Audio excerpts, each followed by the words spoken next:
All right, welcome to the 75th episode of the Revolutionary Code, where we bring the truth about how governmental politics actually works in every facet of human existence and how that affects our people, Black people here in America, Africa, and the diaspora. I'm your host, Brother Tamani M. Wandani out of Houston, Texas.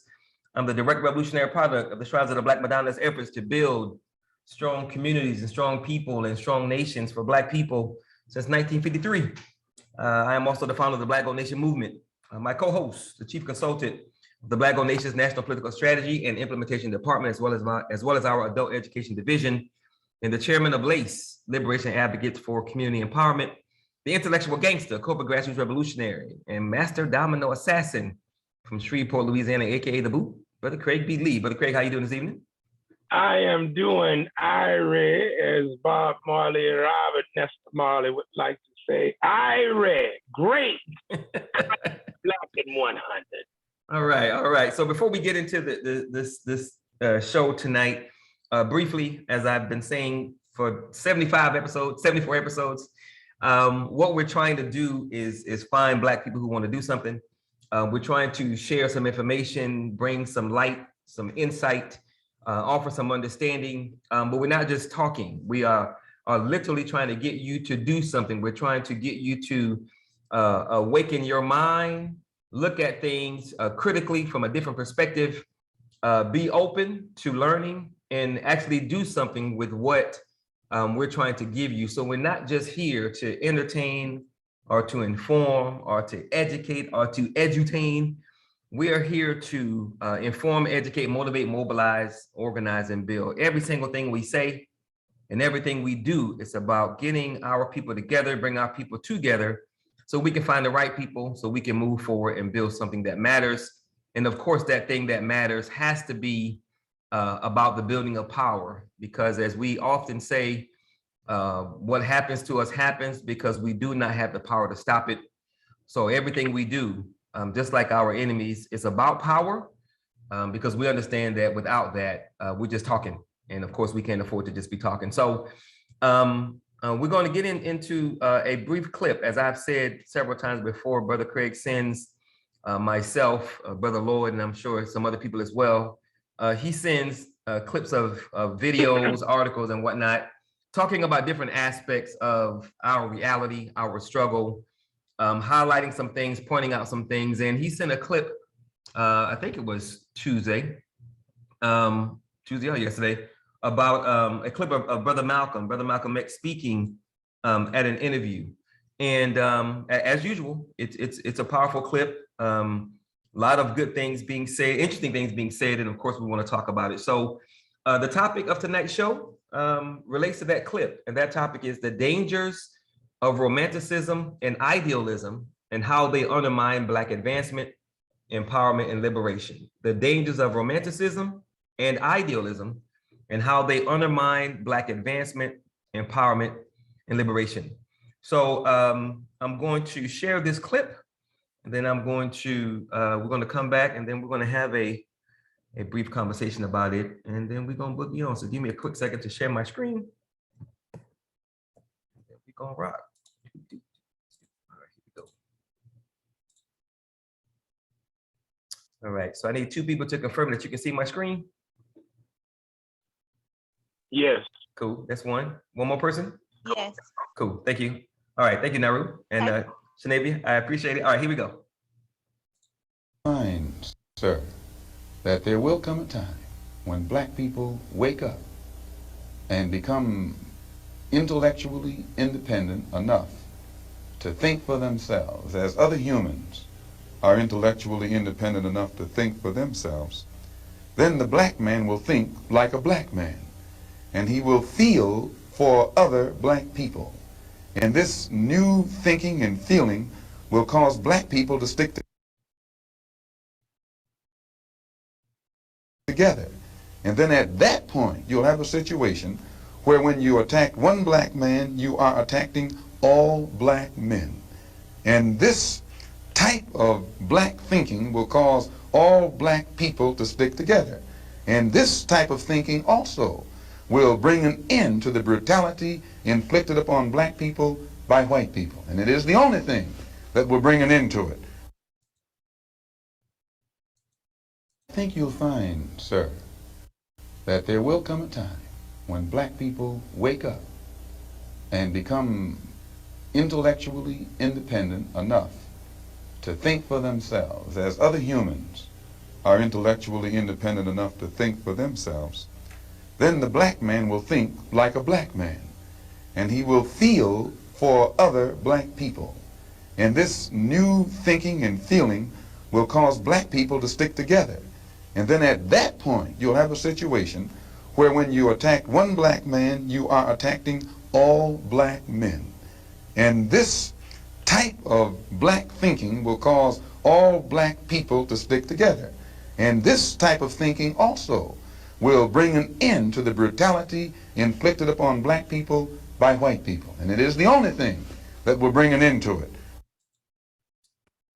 All right, so that is the clip from our esteemed, beloved brother, Malcolm X. And let me say before we get into the conversation that in the Black Gold Nation's body of knowledge, Article 4, BGN teaches, we state, quote, "We acknowledge the efforts of every revolutionary who has begun the journey and traveled the path of empowerment and freedom for our people. And we reserve the right to study, critique, update, and use any idea, ideology, practice, principle, tenet, program, truth, and or success to hasten the completion of that journey." It's very, very, very important that we, Black people, be willing to critique those who have come before. As long as we do it with love and respect and understanding, we're not trying to degrade or beat down. As long as, if the person was trying to do a righteous thing, then it is a mistake for us to always put that person in a position of 100% right across the board. They were perfect. They didn't make any mistakes, blah, blah, blah. Bad idea. Brother Craig and I have done this several times, and I can only assume that we will continue to do it. And of course, we are doing it not to disrespect anyone, but to ensure that we Black people in 2022 moving forward have a better understanding of the things that we need to understand so that we can move forward and build. So what we do out of love and respect for those who've come before, as well as our people now. So again, the title, "The Dangers of Romanticism and Idealism and How They Undermine Black Advancement, Empowerment, and Liberation." So let me go straight to my first question. So Brother Craig, you and I often say that Black people are at war. You say this is war. I say Black people are born into a war. But a war implies two sides are fighting against one another. Are Black people fighting back? And if we are not, are we in a war? Well, I mean, you can still be in a war and only have a small amount of people fighting. Mm-hmm. So it's not a question of are we in a war? We definitely are in a war, but it's only a small percentage of African descendants who recognize that they are in the war. And so, but just because it's only a small percentage of us who recognize that we're in the war doesn't mean that we're not in the war. If you're looking for the mass amount of our people to be engaged, or I should say African descendants, because everybody who is an African descendant is not our people. Yeah. But if you're looking for the mass amount, the majority, 50, 60, 70, 80, 90% of African descendant to, if that's the litmus test for you to announce that we're in a war, then we would never be officially in a war. But the war is here, whether they understand it or not. And the 1% or 2% of us right now who are on the battlefield to some degree, which is why I take the time to break these things down from a corporate standpoint. And it was interesting. I think I sent you the video the other day from Dr. Frances Cress Welsing, where she takes the game of chess and does what I do with dominoes and connects the game metaphorically to the philosophy of the system and the game of capitalistic white supremacy. And that's why I play the game of dominoes. That's why I urge people to learn how to play chess, how to actually master both of the games, especially dominoes, because it's the game of life, but also in chess, because this is what the white folks have patterned their whole strategic infrastructure around. So yeah, we're in a war, regardless of the percentage of people who are African descendants who believe that or not. Right. Solid. Okay. So I'm going to read for everyone the statement you made to me before the clip. But I first want to point out, I think the first mistake that Brother Malcolm makes is the usage of the term Black, because he's obviously talking about us as if we are one group. And you just said all of those that descended from Africa, we're not the same. They're not necessarily us and or our people. So that's the first question, Brother Craig. What are the 6 factions of African descendants? What are the 2 categories, and then what are the 6 below those 2 categories? So you have, as you just said, 6 factions. As the creator has guided me to break this down for our people, so we can have clarity about the war that we're in, because we got to know who is our enemy and who is our allies. Mm-hmm. And you got to start from within first. So of the 6 factions of African descendants, there are only 2 factions who are Black. And so you have, as I define it, melanated grassroots Black, melanated grassroots hybrid. And I'll stop right there to explain why I use the term melanated in front of the concept of grassroots and hybrid before we get to the term Black. When people talk about Black, most of them, because those in the 50s and 60s, when the Black Power movement started to kick into full gear, they never really define what Black is. And what that has done, it has given a lot of perpetrators, a lot of fraud, a lot of shysters the opportunity to go under the banner of Black simply because of their skin pigmentation. And over the past 37 years that I've been on this enlightenment path since my freshman year at Xavier, I know that is one of the fatal mistakes that our folks have made in this game. And so I make sure to let it be known that what you see first is not Black, but it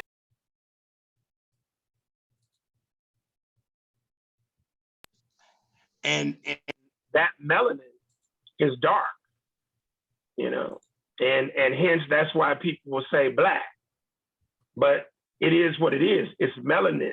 Mm-hmm. And so we describe each one of these factions based on that first characteristic, which is their melanin. It could be a small amount all the way up to a high percentage of melanin. But again, if skin pigmentation determined your Blackness, then goddamn, Clarence Thomas would be super Black.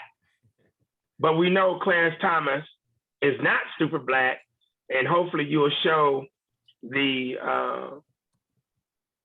meme that Lloyd put in our chat. Oh yeah. Of the so-called sister, but we can hold that because we're gonna get into those other factions.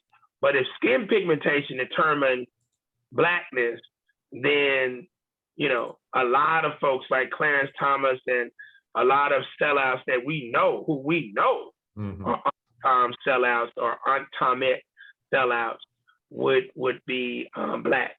So melanated, grassroots black, those of our folks who are at the bottom level of this process, the working poor, the so-called middle income, some of them are our grassroots black folks.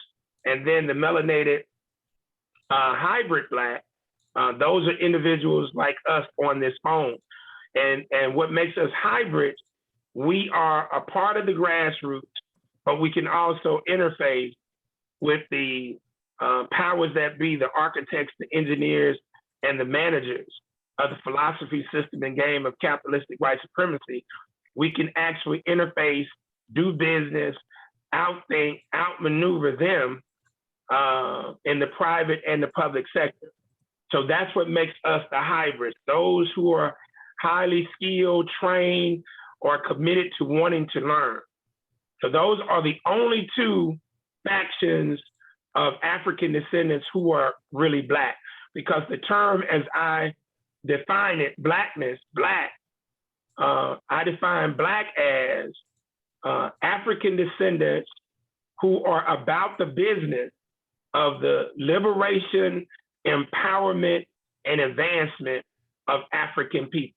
And that gets to some of what Malcolm is talking about. Yeah. But you're not going to convert the next four of these entities to actually, the majority of them, I should say, to roll with being black.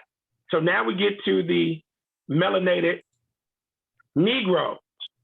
At the top of the melanated Negro perspective of African descendants, you have the melanated bourgeoisie Negro.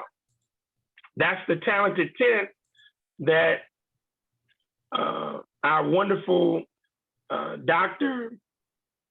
W.E.B. Du Bois talked about before he converted into Pan-Africanism. These individuals, the vast majority of them, not all of them, but the vast majority of them are complete sellouts to the system. And that's where you see the Kamala Harris, although she doesn't constitute herself to being a Negro, she is under the Indian umbrella. But these are the people who are bought, paid for, and will do anything to uphold the standards of white supremacy, racism in this country. Then you have the melanated pseudo Negro. These are the entities who are the up and coming entities who don't fit into the traditional bourgeoisie ram. They're the pseudo bourgeoisie, your Candace Owens, your Van Jones. They are first or second generation sellout Negro, but they are not really a part of that status quo, because some of those status quo bourgeoisie Negroes, you know, you going back 4 or 5 generations with these cats, and they've been immersed into the system. Then we have the melanated grassroots Negro.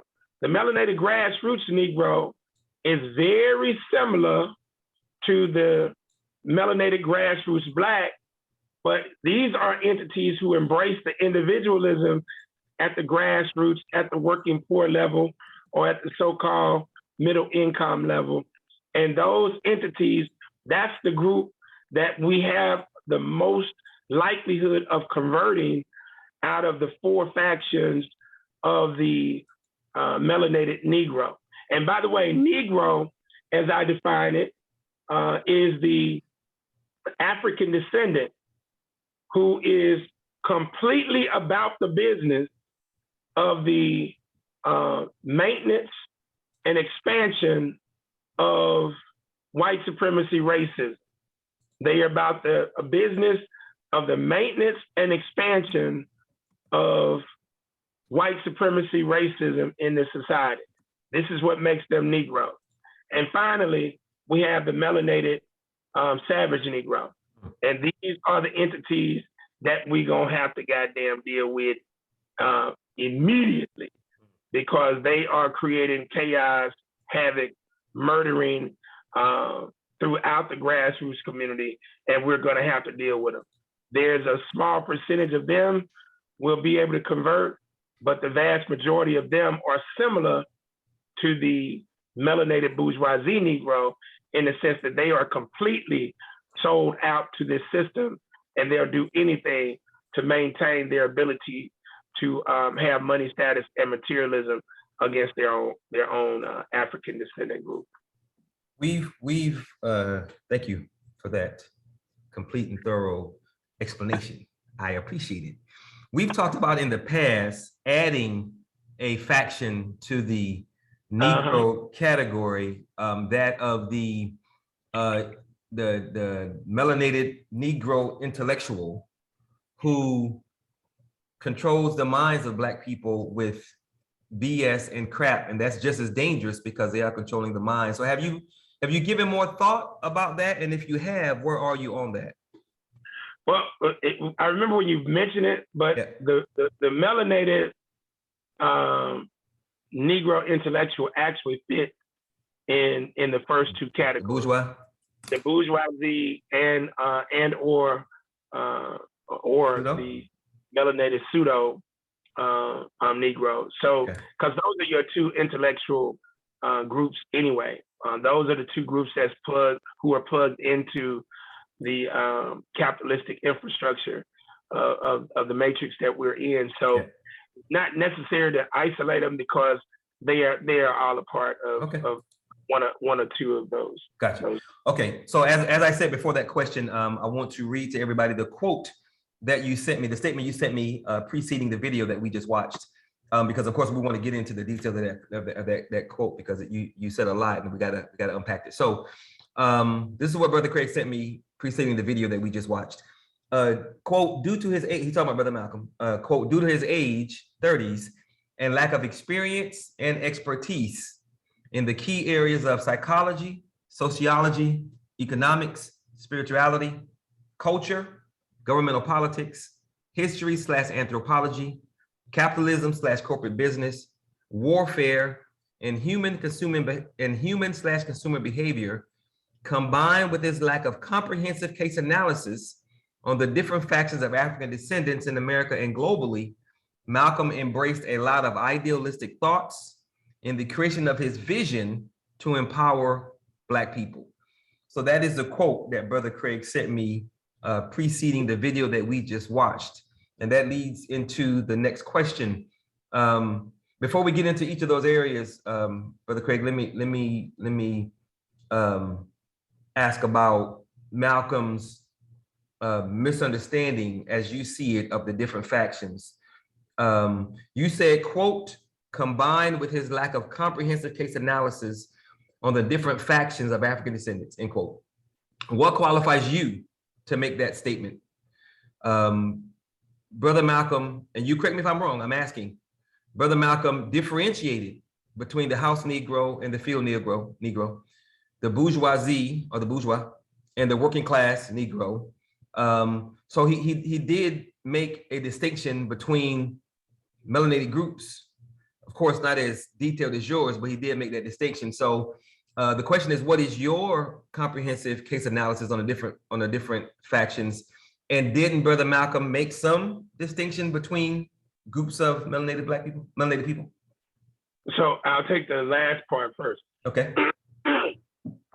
Although Malcolm has referenced the house Negro and the field Negro and grassroots versus the bourgeois, he's referenced that before. Again, in this particular interview, he reverted back to labeling everybody as the same. Yeah. And the premise was that if you can transform the minds of Black people, and he was speaking holistically, then that would be the day when now we would be able to come up. So what that tells me is Malcolm did not truly either understand those distinctions he had made earlier, or he was just preparing for a particular speech. When you really understand an intellectual property that you create, that's going to be with you, that you're not going to deviate from that. You don't ever hear me deviate from these 6 items, period. Yeah. And so a lot of what Malcolm did, and I was discussing this today with Marvin T. Muhammad, a lot of the stuff that people give Malcolm credit for, we have to be very careful to understand the majority of what we consider to be work that Malcolm did was specifically for the Nation of Islam. Yeah. It was never for the majority population of African descendants in this country. Hence why I say in the analysis, his lack of understanding on the spiritual side, and you'll see that as we now get into the discussion of that, because he was sold out to religiosity vis-a-vis Islam. And but he knew that wasn't going to work. Hence why when he broke away from the Nation of Islam, he had the OAAU, the Organization of Afro-American Unity, and he had Muslim Mosque Incorporated. So the hustle was, I get you in by not talking about religiosity on the front end, because he had figured out through his case analyses that wasn't going to work.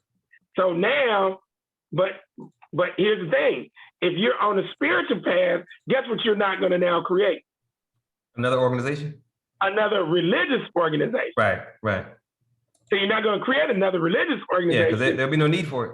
There would be no need for it. That's right. Yeah.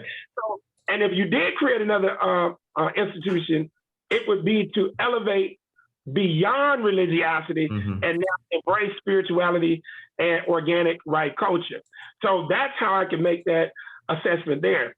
And although he had made these distinctions, again, if you are committed to these distinctions, this becomes a part of your daily vocabulary. You don't change that up. And because, again, of his age, I can make that statement about Malcolm because, number one, I'm 54. Malcolm was assassinated at the age of 39. Yeah. He made those statements on that interview while he was still a part of the Nation of Islam. And as I went over this with you today, he came in 1952, coming out of prison. And he was with them up until 1960, his expulsion in 1963. And even in 64, when he made the break, he was still trying to come back to some degree in 64. So if we add that up, that is a decade and 2 years that he was maneuvering from a standpoint of religiosity. And that's where he wanted to be for real in the game of dealing with public policy and the real issues that impacted our folks. Because he was on the sideline giving commentary, but they weren't, the Nation of Islam were not in the actual game. Right. Malcolm brought them in the mix, but they would not allow themselves, Elijah Muhammad, they would not allow the Nation of Islam to truly get engaged because they were trying to recruit African descendants into Islam as if that was the goddamn solution. Which history shows us that we know that wasn't the goddamn solution because they had more corruption going on in the damn Nation of Islam than in the regular pork chop eating ass Christian church and in the goddamn hood. Yeah. So we know that was not the actual answer, right? So based on my 37 years of being on this enlightened path, which is 2 years younger than what Malcolm was when he died, my 37 years of being in this game and having expertise in all of the areas to some degree, or awareness to some degree in the areas that I critiqued him in, and having done hell, about 20,000 case analyses on the African descendant Negro, African descendant Black person, and having accumulated 100 PhDs in niggerology, niggermetrics, niggerosis, crackatosis, crackatology, I am well qualified to make those comments. All right. Okay, so the areas that we're about to get into: psychology, sociology, economics, spirituality, culture, governmental politics, history / anthropology, capitalism / corporate business, warfare, and human / consumer behavior. So the first one, psychology. So how do you feel, brother Malcolm was lacking, or what didn't he fully understand in the area of psychology? Now, Malcolm was in the psychological assessment game, but again, this statement is very revealing because, again, it goes into the idealism. If you understand the psychology and the indoctrination of the mind of African descendants, there is no idealism that you rock with. You would know automatically how in-depth the indoctrination is for our people. And they have embraced, and we're talking African descendants, they have embraced Eurocentric individualism over Afrocentric collectivism. And so if you don't comprehend that by way of those 6 factions, you're going to be very limited in terms of making your appropriate assessments and designing the appropriate plans that you see that you want to design to hopefully empower, liberate, empower, and advance our folks. So it wasn't that he was absent psychology, he just hadn't gone to higher levels of it. And again, a lot of that was because of his age, but also a lot of it was because of his religious indoctrination as well. And it's also important to note a lot of what Malcolm articulated, just like a lot of what he articulated on behalf of Elijah Muhammad, they were not really Elijah Muhammad's goddamn wisdom and intellect. There were researchers behind the scenes, and he was one of the damn researchers. But they gave the credit to him as if he's saying all of these things and if he's creating all of these intellectual thoughts, but we know that that's not the case. Well, the same was going on with Malcolm, because the politics that he acquired, the skills in that, he learned that primarily from Adam Clayton Powell. Okay? The historical information and the cultural information about Africa, he learned that from Dr. John Henry Clark. Okay. So he had a cabinet of people who were helping him, which is cool. Sure. But now what happens when you don't announce that you're getting information from those great minds? Guess what? When you speak, people are like, damn, ooh, man, that dude heavy, man. That dude heavy. And it's not that he's not heavy, but it is also not honest that he's articulating these things specifically on his own accord. Okay, so 2 things two questions that came to mind when you said that. How do we know that there were a team of researchers and the deep thoughts or teachings or practices or whatever we call them, tenets, were not coming from Elijah Muhammad? That's the first question. The second question is, why do you think if there were a team of researchers, if Malcolm was the face of the nation, lead spokesman, why do you think they were so willing to give Elijah Muhammad so much props if he wasn't coming up with the information? Well, it's the same reason, and I can tell you this from having spoken to Steve Coakley, the Human Encyclopedia. He was the one doing a lot of the research for currently, before he died, over the years, for Louis Farrakhan. They have a team of research. This is what really? they do. Okay. So Stokely, Steve Coakley was one of those principal entities. Like all of the stuff that you heard, Farrakhan breakdown at the Million Man March about the height of the obelisk and connecting those particular. Bro, this is always. If you go back and look at the speeches from our real good guy, Reverend Ike. You go back and look at Reverend Ike's speech. You'll know Reverend Ike is plagiarizing from the Nation of Islam and other because you're not talking those words coming out of the Kojic church. Yeah. Okay. So you gotta have an understanding of history, and you got to be able to research to understand that.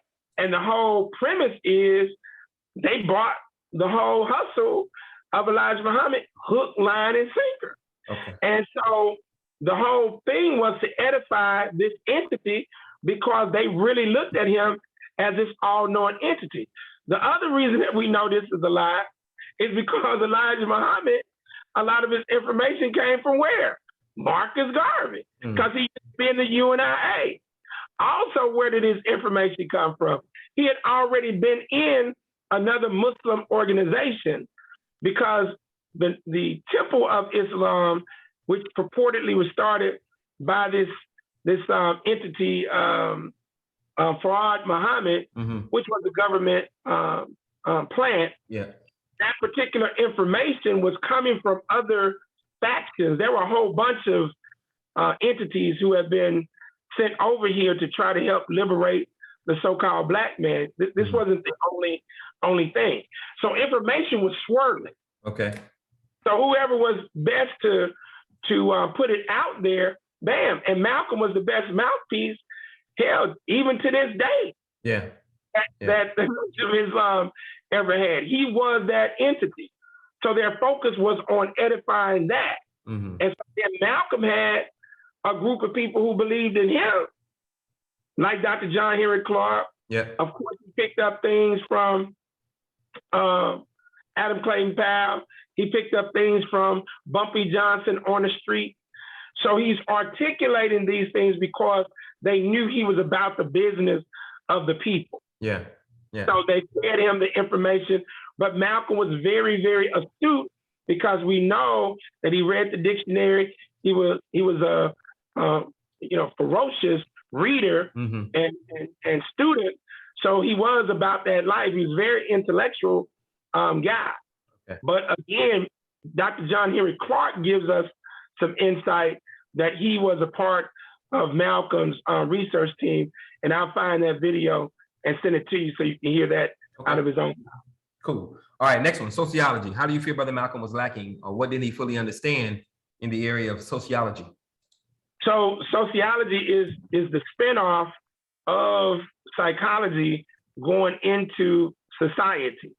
So if you have chinks in your armor as it relates to the psychological assessment of the slave mentality of our people, you are in psychology, it's going to carry over into overall society. Hence why the idealism, once the black man, does this, the society is going to elevate and we're going to, do all these things.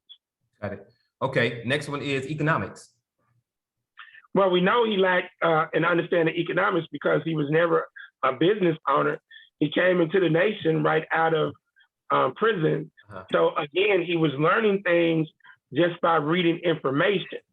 But just like you have a written test and a formal driver physical test to obtain your driver's license, right. The same goes for economics, entrepreneurship. If you're not in those elements, yeah, you can read about it, you can sound good, but now let's see the application. And Malcolm was never a business owner, and we know this. Why? Because once he left the Nation of Islam, he was in poverty. That's right. Yeah. Yeah. Okay. If you missed the beginning of the show, you're listening to the Revolutionary Code, where we bring the truth about how governmental politics actually works in every facet of human existence and how that affects our people, Black people here in America, Africa, and the diaspora. Tonight's show is our 75th episode, and it's titled, I forgot to update it. It's titled, where's my title? The dangers of Romanticism and Idealism and how they undermine Black advancement, empowerment, and liberation. My name is Tamani Mwandani. I'm the founder of the Black Gold Nation, and I'm the host. My co-host is Brother Craig B. Lee, the Chief Consultant for Black Gold Nation, our Political Strategy Implementation Department, as well as our Adult Education Division. Okay, Brother Craig, next question, spirituality. How do you feel Brother Malcolm was lacking, or what didn't he fully understand in the area of spirituality? That's automatic, because he was totally sold out to Islam. And even when he broke away from Islam, he created two organizations because he understood that the majority of African descendants were never going to leave Christianity. Mm-hmm. And he really believed that Islam was this transformative thing, because that's what transformed him in his mind. Mm-hmm. But if you dig deeper, that really wasn't what transformed Malcolm. I had this debate with a guy from the Nation of Islam, and he was pissed off. I said, brother, you can be pissed off all you want to, but it's irrefutable fact that Malcolm's father had already been a major leader in Marcus Garvey's Back to Africa UNIA movement. Mm-hmm. And of the children that his father and mother had, the only one that was taken to the UNIA meetings was Brother Malcolm, right? Yep. So Malcolm was already on the path to be a phenomenal grassroots revolutionary leader. His dad dies, his mother is sent into the insane asylum. So Malcolm got off track. I credit the Nation of Islam, Elijah Muhammad, for getting him off his detoured path. They got him back on the path. Mm-hmm. But to now create the illusion that the Nation of Islam was the actual driving force behind Malcolm, like so-called converting and just doing all these miraculous things, it would be a real disrespect to his father and his ancestral lineage, and to Marcus Garvey, because that played a role in not only Malcolm's life and his father's life, but Elijah Muhammad's life. They try very hard in the Nation of Islam to hide that, but that's the reality and that's the truth. So do you think that were it not, you think that if it wasn't the Nation of Islam, Malcolm coming out of prison would have found another kind of path in another organization doing the same kind of thing? You think he was destined to do that?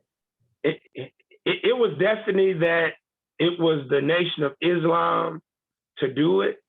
And the reason that you know it was destiny for that to happen is because Malcolm learned about the Nation of Islam while in prison, not from no goddamn character named Bain, but from his brother Reginald and from his brother Filbert. So that already tells you right there, this was set into motion. So I can't play the hypotheticals. He was destined to rock and roll, but it was also destiny that it would be the Nation of Islam to get him back on his journey. Yeah. Right. But his brothers were the catalyst, those same entities who were not being taken to the UNIA meeting. Get it? Yeah. So they brought him into an organization that the leader of the organization had also followed who? Marcus Garvey. Right. Right. So this was all preordained the way that the creator had it. But we could write an essay on just that point alone to show this, that a lot of the credit that the Nation of Islam received in terms of cultivating Malcolm is unduly granted, and it X's his father and Marcus Garvey out of the equation. So finally, because Malcolm was sold out to Islam, okay, again, he creates the OAAU, so he recognizes, can't do the religious thing, right? Yeah. But again, if he had been on the spiritual tip, we already know that the religiosity that you're practicing is not going to deliver. How do we know that? Because your goddamn leader was corrupt. Right. His leadership that were around him were corrupt. Okay? Yeah. So it was all a game. So if the religion, oh, that's right, Malcolm, you don't understand. The reason that you're transformed is because you're really a spiritual being, Right. and they got you back on the goddamn path that you were already on before your dad died. Mhm. Because if it was anything else, why didn't the goddamn religion make them be as committed as Malcolm was committed? Right. So you had to be different. Yeah. And even Farrakhan said the greatest Muslim he ever knew was goddamn Malcolm. Yeah. So it wasn't the damn Islam, it was the spirituality that they tapped into that he was already on before his father and mother passed. Yeah, I can dig that. Okay, culture. How do you feel Brother Malcolm was lacking, or what didn't he fully understand about culture, or in the area of culture? Look, man, we already know that the Nation of Islam doesn't really get into the Afrocentric cultural aspect. Hell, you've heard Farrakhan make statements about Negroes having nappy hair and lectures about why straight hair is better than nappy hair, bruh. Oh. So they were not in the mix on that. Malcolm was just learning about that on the back path, again, from Dr. John Henry Clark and other scholars that he was meeting around that goddamn time. So he was evolving past the Nation of Islam. And so, but again, he was 39 years old. Yeah. So he was evolving, and that's where at the tail end of his life, he now starts to travel over to Africa, and he starts to now connect with those particular leaders. But again, he was a spiritual brother, so that's where he was destined to head. Yeah, right. Okay, governmental politics. Malcolm, that's why I always ask you the question, can you build a house From the roof down? No, sir, you cannot. Malcolm knew very little about local politics. Their focus, just like King, just like most people make this mistake. Oh, we're going to focus on the national. We're going to focus on the international. Well, goddamn, all politics is local. It starts at the local level. So he wasn't in that game.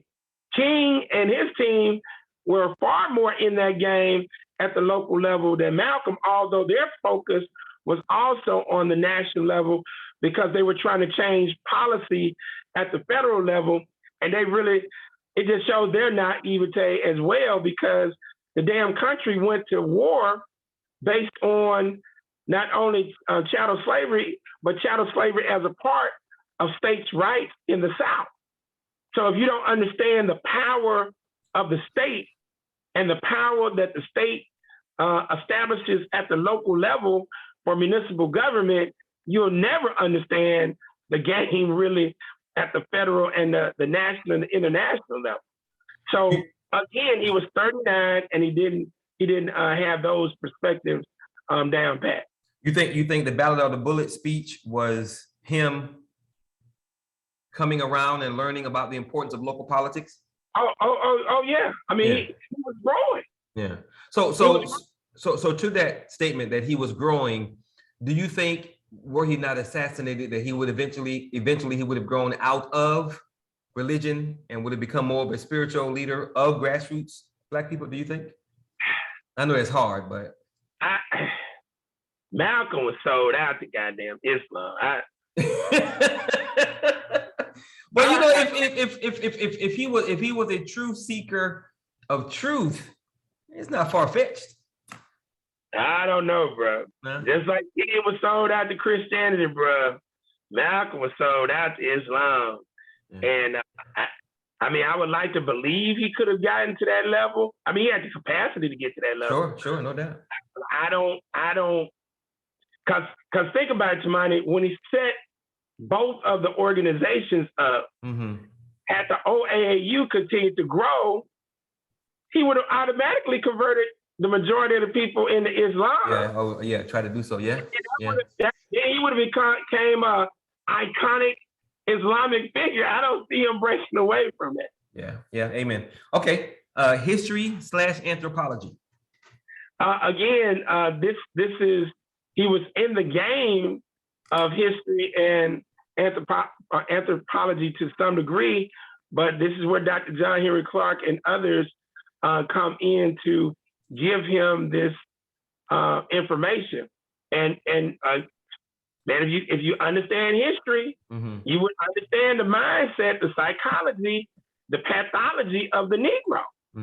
He would make those statements again that he made about this idealistic fantasy island, Mr. Rourke tattoo, perspective of African descendants that you're, totally calling the Black man, because he was looking at this aesthetically. He had not really come of age enough and enlightenment to break this thing down with the 6 factions that I've done. Do you think that people who say now, the people who speak about all Black people coming together to do anything now, do you think that is a hustle, or are they just ignorant and don't fully understand that they are? Just ignorant, and similar to Malcolm and similar to most people. Because again, bro, you got to do case analysis on these goddamn Negroes, bro, so you can understand how this really works, man. Yeah. Okay. Capitalism / corporate business. Again, he was never really fully in that game, other than from the macro perspective. At Xavier, man, we had to take macroeconomics, microeconomics, intermediate microeconomics. There are so many different facets to this game, and Malcolm was just scratching the surface. So when he spoke, so eloquently and so passionately, nobody was ever going to challenge these concepts, because he had the macro concepts for the most part down. But again, Malcolm had never been in corporate America, so he didn't really understand, going back to psychology and sociology, the real grab, the real control that corporations had on our people's mind, even at that time. Yeah. And I always go back to the movie "I'm Gonna Get You, Sucker," when Jack Slade goes into the damn store and he was like, "Yo, what happened, man? I mean, when I left for the military, y'all was about the Black Power, yeah, and y'all was gonna go take over the federal building, yeah. What happened? We got down that damn day." And they were hiring. So much for the movement. So much for the goddamn movement. That's the reality, bro. Oh yeah. So and we've talked about this as well, and I can only assume the answer is also ignorance. Brother just didn't know. But why do you think that there wasn't more study of the towns and the cities that Black people started after slavery and that they ran? Surely you would think they knew about Tulsa, if nothing else. Why do you think there wasn't more of an emphasis on, like the ballot or the bullet, and the fact that we did run towns and cities up to a certain point? Why do you think that is? That goes back to not understanding governmental politics. Their focus was at the national and international level. Yeah. The premise, Malcolm, the Nation, King, all of these groups, their whole premise was, if we get the federal government to change, then we got it. Yeah. And so you don't do your due diligence to understand. And Garvey did the same goddamn thing. Yeah. Now you got my uncle, my great uncle, Giles D. Moore, founder of Moorestown, which is now a part of the Shreveport landscape, the city of Shreveport, a community called Mooretown now. My uncle was one of those founders of a Black township, right? Yep. And he was a follower of Garvey. He was a member of the UNIA. So you had all of these townships, but your ass is talking about going back to Africa, and your ass never went to Africa, even when your ass was deported from the United States. Let me get this straight. Your ass wanted to be the president of Africa, not the president goddamn Nigeria. Mm. Not president of Ghana or Uganda. The whole continent. He want to be the president of the whole goddamn continent. Okay? You go die in London, England, and you never step foot on the damn continent that you want to rule. Yeah. Bruh. Yeah, bruh, that's bruh. My cousin, Eric McCarter, died a few weeks ago. He died a few weeks ago. Eric never, brother could goddamn recite Hebrew. He was very intelligent, brother. Never stepped foot on Africa, the soil of Africa. But Africa was in him through and through. Guess where his goddamn remains are gonna be? In his America? Wife. Hell no. Oh, they'll take him to Africa? His wife and her sister, they're going to Africa in September. Okay. And she's spreading his goddamn ashes in various parts of goddamn Africa. Amen. You mean to tell me my cousin had enough wherewithal to marry a sister who would do that in Garvey? Is buried in goddamn London, England by the same white folks he spoke against. But it explains why Garvey also and Elijah Muhammad, who did they end up meeting with? Who did they take meetings with? White people. The Ku Klux Klan, not that white folks. Yeah. The Ku Klux Klan. See, there's game being played on a high level, and we got to use history to understand so that we don't keep on making these goddamn mistakes. Yeah, and the one thing about history, it is what it is. You can't change it. It is what it is. It's goddamn undefeated. That's right. All right, next one, warfare. How do you feel Brother Malcolm was lacking, or what didn't he fully understand in the area of warfare? Damn sure didn't understand warfare, because if you understood warfare, you would know the importance of understanding the factions, because the number one thing that is needed to win a war is what? Capital? Even beyond capital. Soldiers, troops, ammunition. Even beyond that. Intellect, understanding. Intel. Yeah. Intelligence, data, and information. Yeah. Amen. So again, if Malcolm understood these things, you don't do idealism with Negroes who you know are psychologically infected, because you're setting yourself up. How do we know this? Let's look at history again. Who goddamn me set Malcolm up to be assassinated? His bodyguard? You goddamn right. And Gene Reynolds worked for who? The FBI? You goddamn right. And the damn New York police force. Yeah. So Malcolm didn't even understand warfare at that level. That's why he ultimately said, I'm going to stop saying that it's the damn Nation of Islam that's doing all these things, because I know what they get, what they're for. They don't have these resources. Yeah. So I'm sorry, go ahead. No, that's it. Why do you two questions. Why do you think the brother who killed Malcolm was never dealt with by the nation? What you mean? He was a part of it. What do you mean? He was a part of the nation. The nation was a part of the conspiracy. Yeah. Next question. and that's what I want you to say. And Mike Gunn just hit on some great history, which is absolutely correct. Malcolm also was dispatched to meet with the Ku Klux Klan.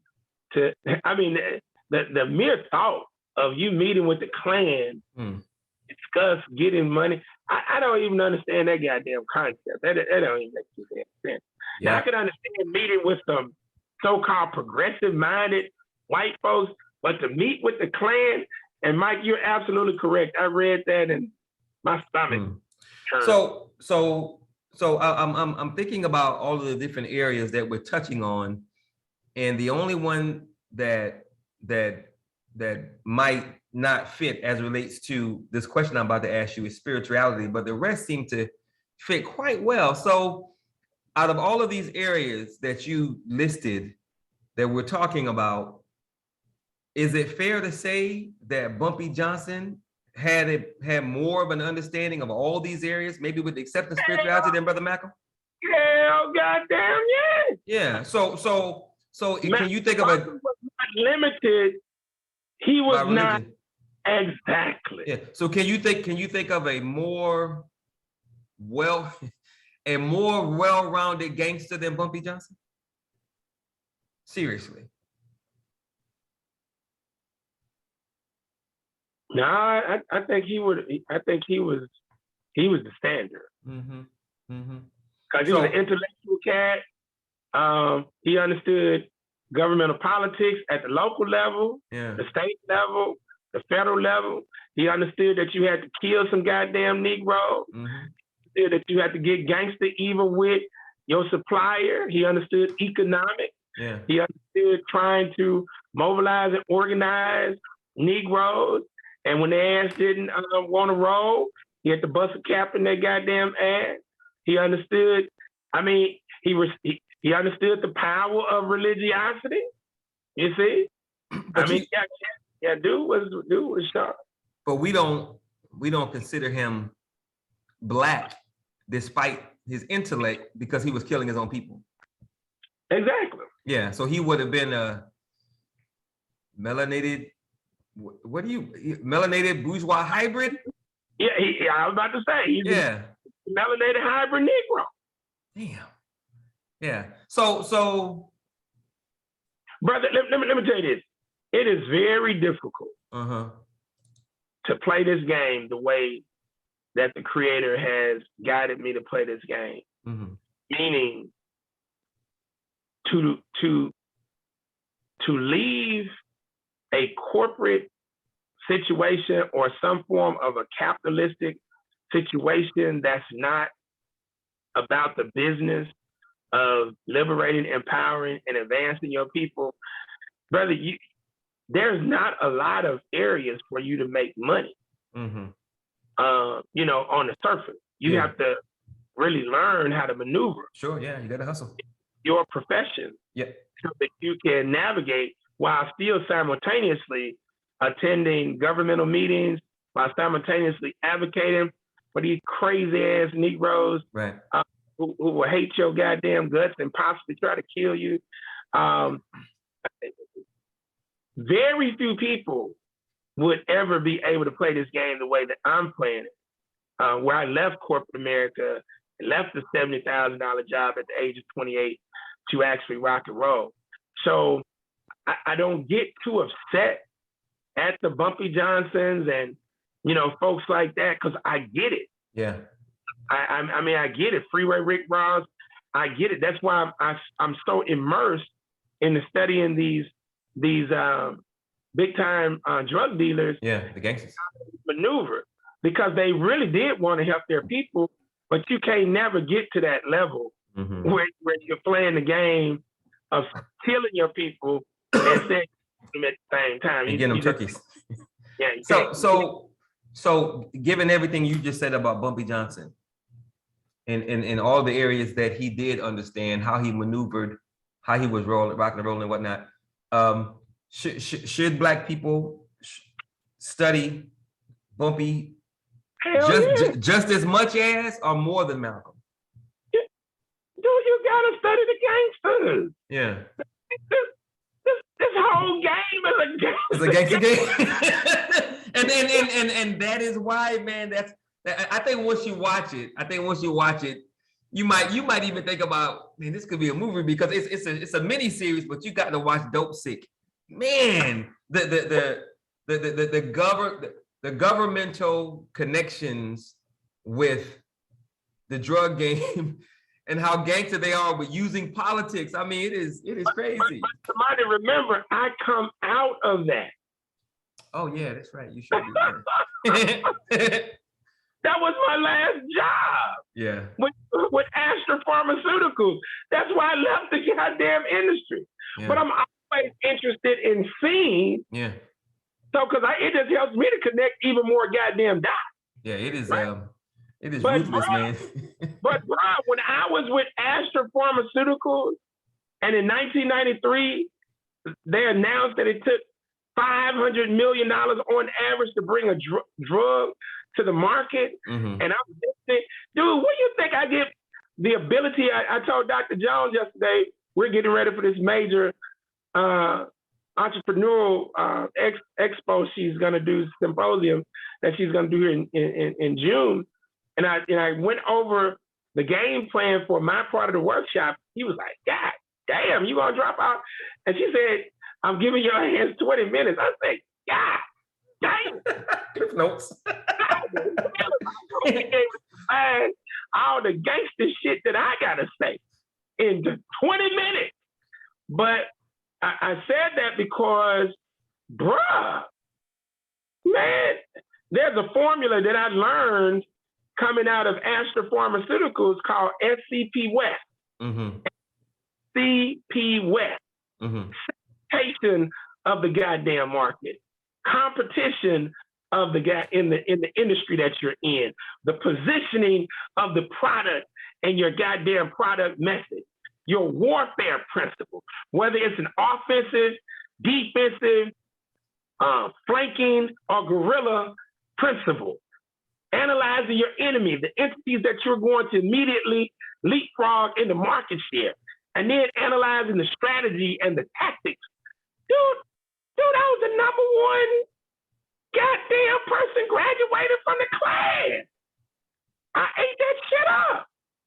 Yeah. Because their business is war. That's right. That's right. Ain't no black folks talking nothing like that. So it's like, okay, I got to give these folks this information so they can really understand. Mm-hmm. So that's why when people, Umar Johnson punk ass came to Shreveport a few weeks ago. And yeah, I meant to ask you that. Yeah, because he was there and he was talking about stuff. Yeah, I meant to ask you. Robert T. Muhammad told me today, he didn't tell me this the other week, because I would have came up there if I would have known these Negroes had prepped him for dealing with me. Mm-hmm. Boy, my goodness, he would have been embarrassed. Yeah. But Marvin said, Umar told him, oh yeah, I heard about you. I heard about you. And then he said, what that goddamn Craig Lee? I heard about, bro, you ain't want to see me like really? that, bro. Because I can take your punk ass to Greenwood Road, Negro, to show you the first Afrocentric architecture development in the history of North Louisiana, god damn it, that we did in 1997. Not no damn premise about a damn school that you've been talking about for 74 years and it still ain't up and running. Mm-hmm. Boy, you better, please don't. Yeah. I hope to facilitate a debate between the two of you real soon. All right, last one. Human/consumer behavior. Again, the statements that Malcolm made shows that he doesn't understand the human behavior of the Negro. You see, because the Negro, the first law of self-preservation is what? I mean, first law of humanity. Self-preservation. Yeah. Well, if you understand the Negro, when the Negro hears self-preservation, they're talking about Eurocentric thought. I mean, they're not talking about self-preservation as being an individual that's a part of a collective. That's right. Us and we. That's right. So again, I'm just highly critical of those statements that he made, and I get it. He's trying to convey some positive things on the program, but knowing how razor sharp Malcolm's tongue was and how he would, I mean, bro, some of the stuff he said about Martin Luther King, bro, I would have never said. For sure. He talked about something bad, bro. So consumer behavior is a byproduct of understanding the psychology and the sociology as well.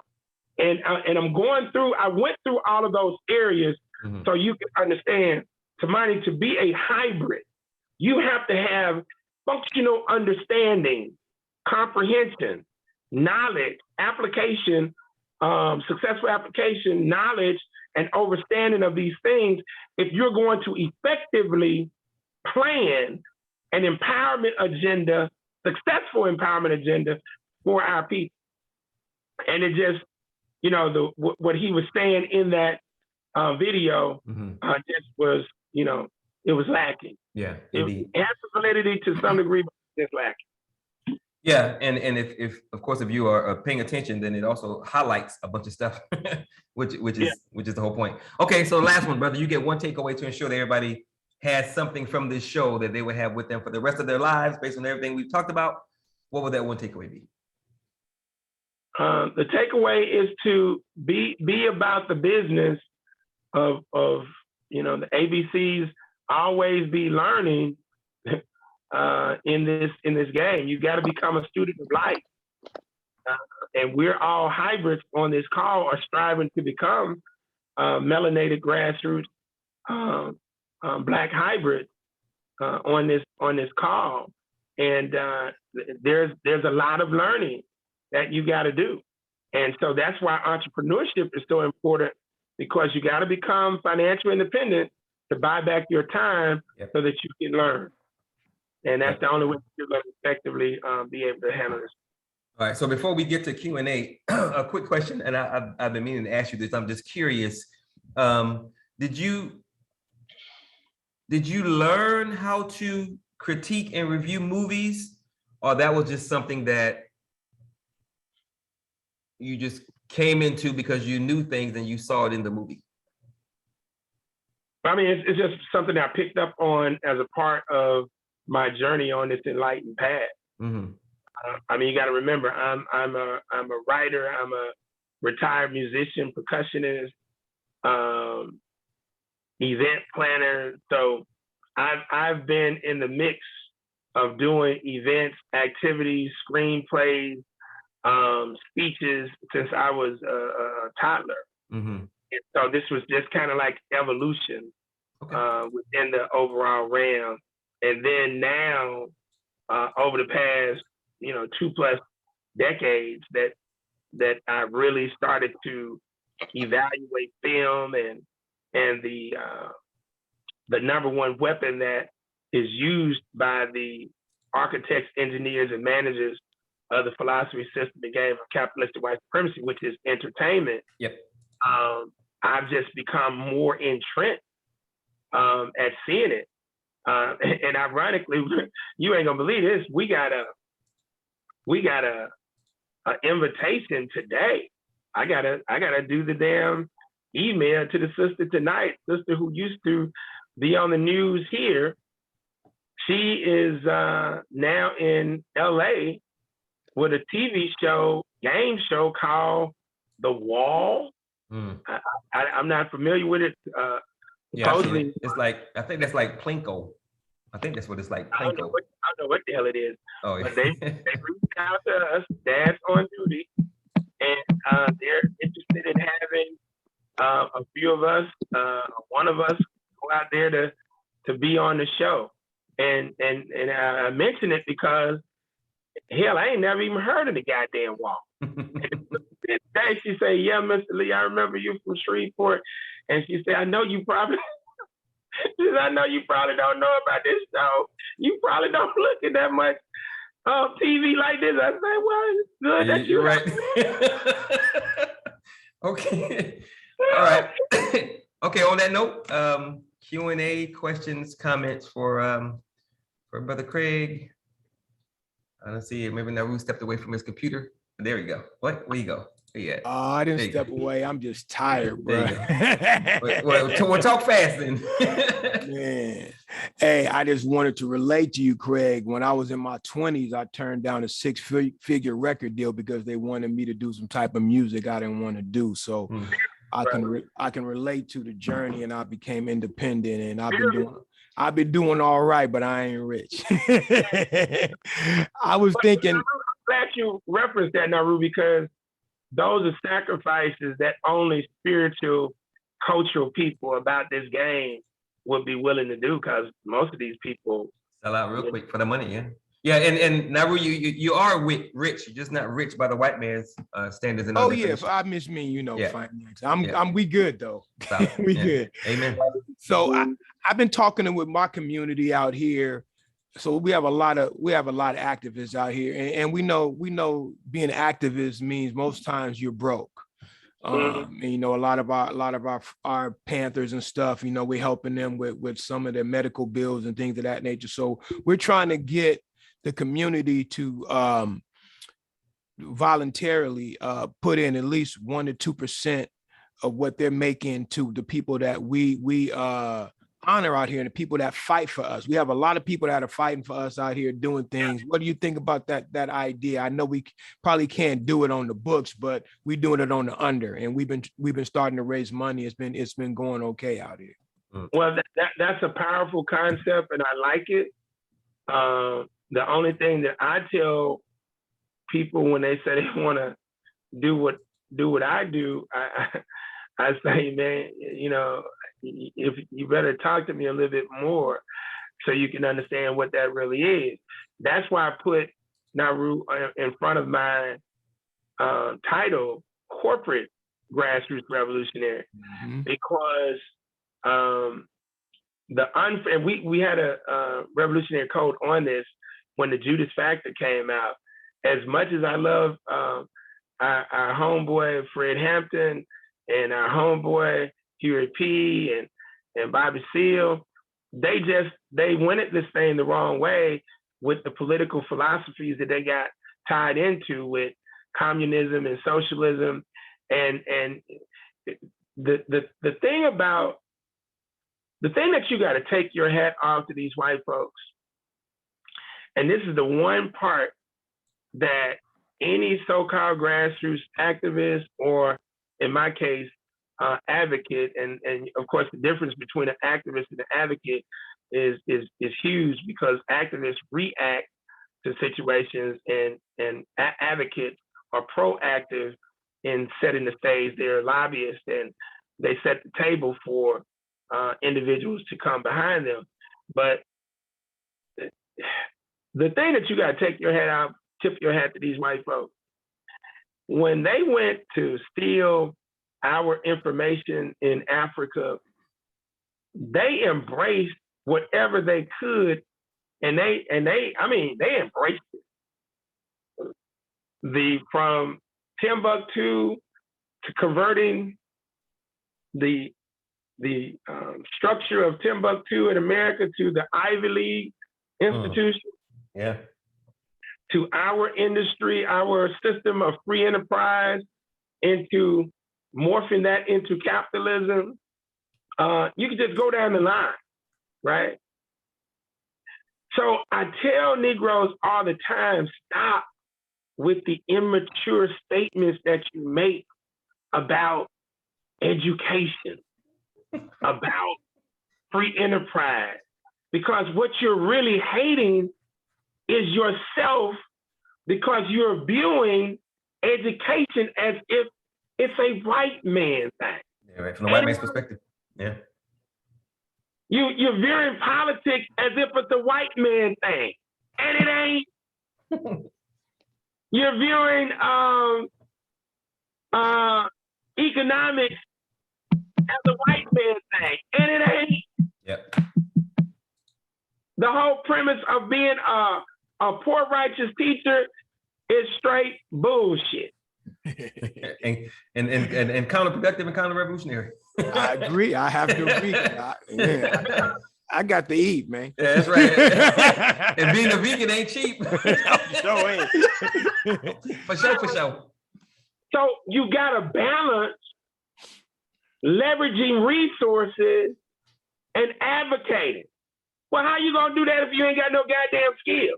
Yeah, I'm gonna be able to do it. Advocating and being an activist is one thing, but you got to have another skill to leverage resources so you can do the skill that you really want to do, which is to be an activist or an advocate. You got to control your time. It ain't no compensation for that. So I'm glad that you all are willing to do that. I'm glad that you all are looking for that. But all of these folks who want to get into this space, they need to understand entrepreneurship. Yes, I don't give a damn if you're selling Q-tips, goddammit, or paper clips. You got to sell something. in order to establish some form of independence.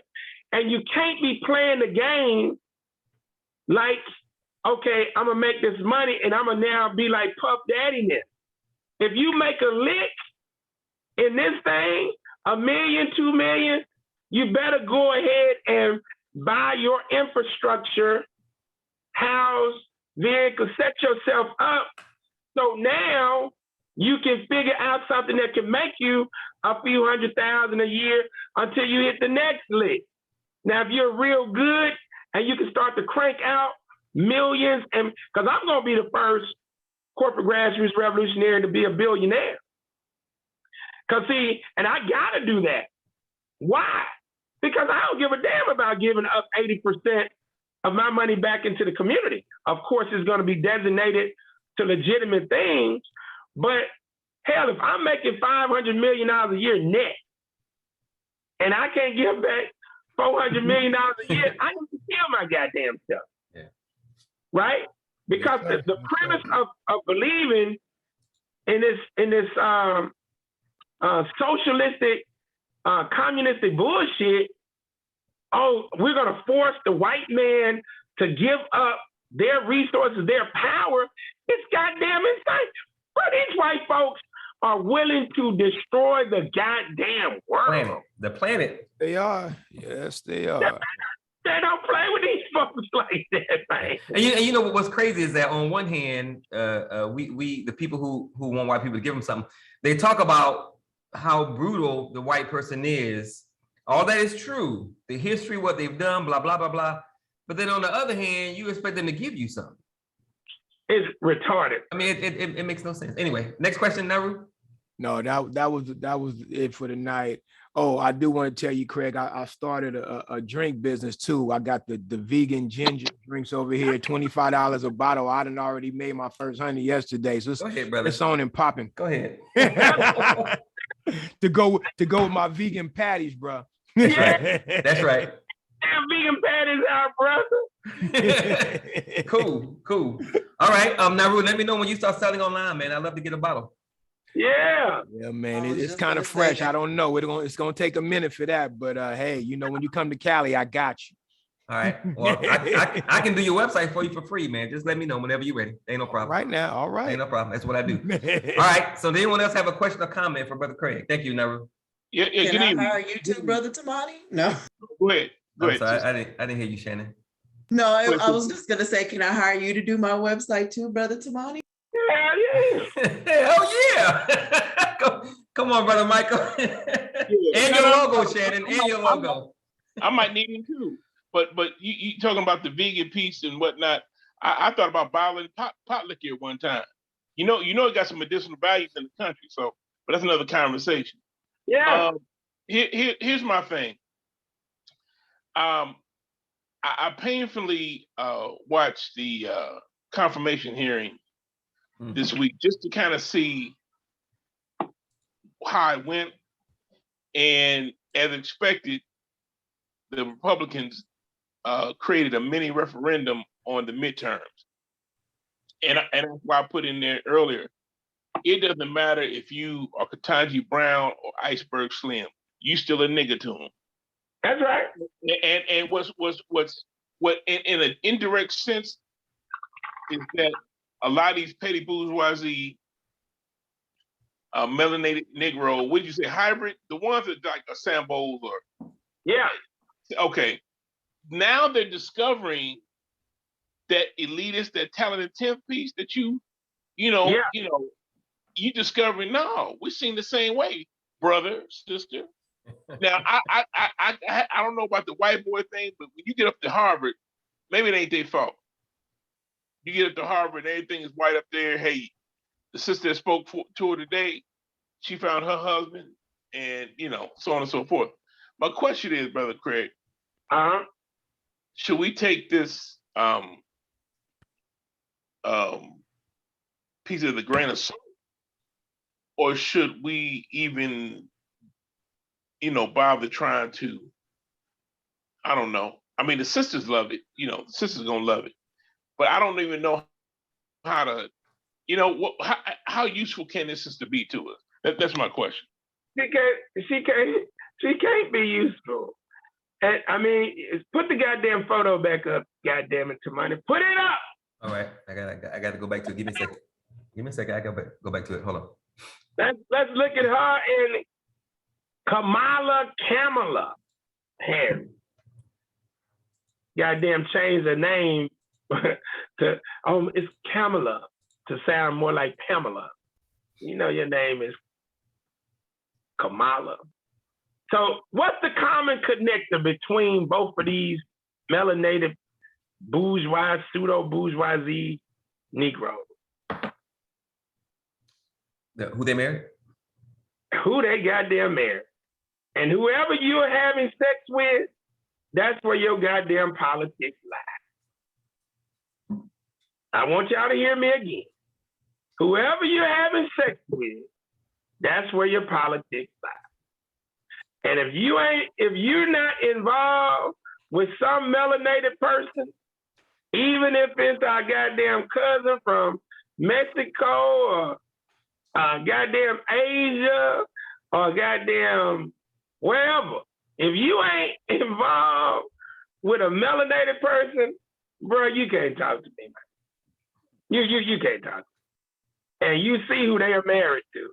And if you believe that it's just by chance that they selected her and they said, oh, she got a white husband.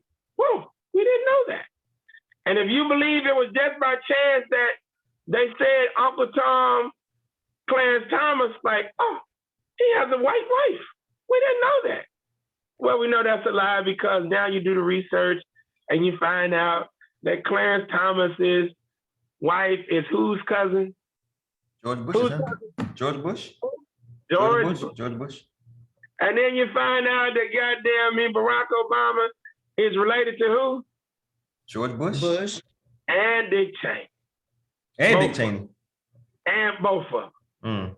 Families. So, but our people, they just so happy. Oh, we got one. So y'all need to listen to the term, research the term, listen to the term, research the damn term. They called the Negroes, they came up with the name, the exceptional Negro. Y'all need to look up the term, buy the book. This is how they playing the game with us. And now, how does this game really work?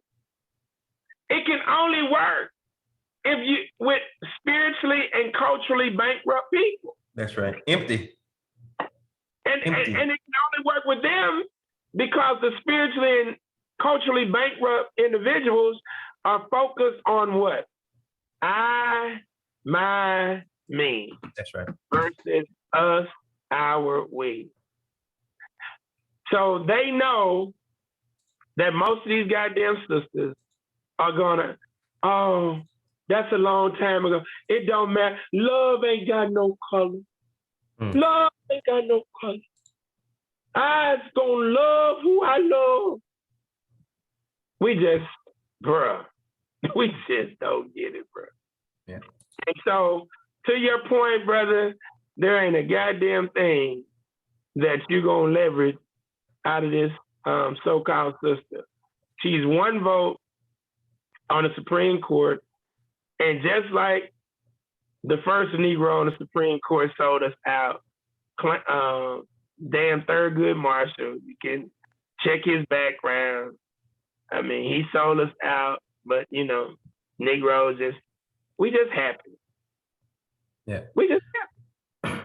All right. Any other questions or comments for Brother Craig before we close this thing out? Any questions or comments going, what? Hey, now, Rue, I got a quick question for you. Yes, sir. How many Panthers are seasoned revolutionaries are you guys supporting up there approximately? Well, it's not just Oakland. This is kind of like a nationwide thing, but okay. Out here in Oakland, they kind of straight out here actually. You know, there's a lot of support. Okay. There's still the Panther paper still out here. That's still rolling. Oh wow. Okay. Believe it or not, yeah, that's okay.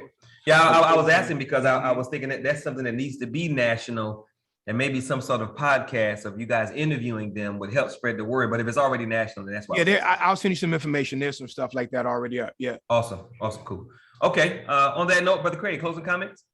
Shanavia, what did you think about tonight, sister?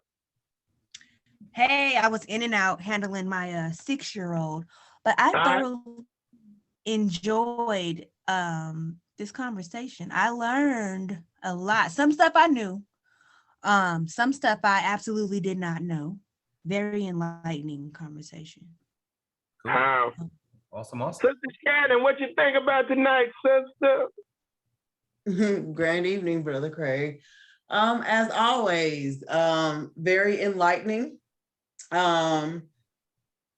Like Shawnee said, most of the information, of course, I know only because of your teachings, but very, very enlightening. I definitely learned a little bit more when it came to, Malcolm X, at one point in time, I was a part of the nation. But it's funny that you say that. I was just watching something the other day where someone said, these other religions, after we come in, I'm going to speak for myself, after I came out of the church, is meant to be a pit stop to your ultimate goal, to your spirituality and your cosmology, not for you to stay stuck in it. I'm saying? You learn what you need and go and keep on ascending to ultimately come to that true spirituality and cosmology. But once again, awesome as always, Brother Craig. I love your education that you bring, brother. Appreciate you. Dr. Jones, what you learn? Hey, Craig, how you doing? And hello, everyone. This was definitely a nice refresher course. I just appreciate you, first of all, for making me study. When we first met in 2020, and really you didn't have to do much convincing. I was sort of on the path of realizing a lot of things, but then when you came along and you put everything together in the sense of, your experiences, it made everything that I had experienced make sense. So this was definitely a good refresher. And I definitely concur with what Shannon just said, because Christianity was definitely, for me, just a tunnel to go through in order to get to where I am right now. And so I definitely appreciate you, and I appreciate Tamani for having this show, and just keep it going. Yeah. I'm looking forward to your 20 minutes in June. Yeah. Girl, he gonna be 23. He can't do right. Hey, I'm gonna have it timed out perfect. I'm telling you. Brother Terrence, my childhood partner, brother, what you got? He didn't make it to the last comment. You didn't see it. But that cat I came in late. I'm on California time, so I was tied up, so I missed the whole thing. But I look forward to seeing a recording, or we'll talk. Me and you will chop it up at some point anyway. Exactly. I'm so proud of Brother Terrence, man. He has dedicated himself to bringing his intellectual capital back to Shreveport and helping in the mix. So I'm just thankful. It's an exciting time to be a part of the African descendant side, who really is Black, who really is about the business of the liberation, empowerment, and advancement of African people. First off, as I close, do you all like that definition? An African Black being the African descendant who is about the business of liberating, empowering, and advancing African descendants worldwide. Ask the question again. Do you all like that definition of Black? An African descendant who is about the business of liberating, empowering, and advancing African descendants worldwide? Yeah, if you add melanated to it, melanated African descendant, because you have South Africans who are white. So yeah. They're not no goddamn African. All right. Brother Tamani, may I say one thing real quick? Come on. I want to share with what's going on with our commission out here for reparations. African descendants of slaves have dominated the commission. Now they're pushing only for those representative of African slaves are entitled to any type of reparations. And so they're more exclusive as opposed to Caribbean, Africa that came over, or others that have been here as well. So there's a contentious fight going on right now about who should get what, when, and where. And just after listening to the discussion, I don't think that's the end of it, but the reality is we keep going at it like this. If you still truly want to try to get reparations, anybody who's considering